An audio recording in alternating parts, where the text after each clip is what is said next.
Wow, beautiful sunrise amigo. Oh. Yan. Maliwanag na naman si haring araw amigo.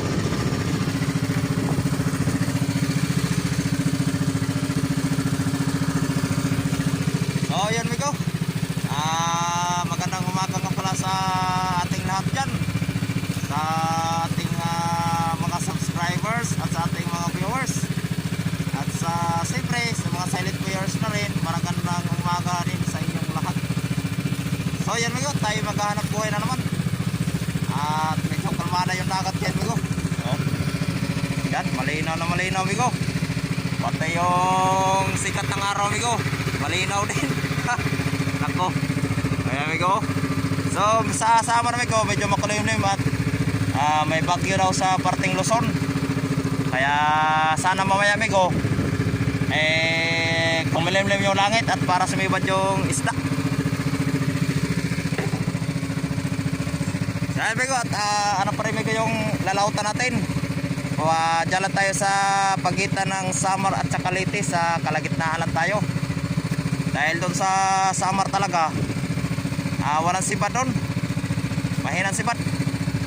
Kaya hindi tayo muna babalik sa pating Samar, dito lang tayo sa kalagitnaan ng Samar at Leyte. So yan Migalo, at maraming salamat ulit sa ating mga subscribers ano.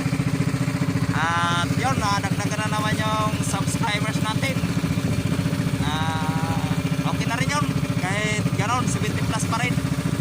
So maganda na rin yun at medyo umangat siya. Sana paangat pa ng paangat para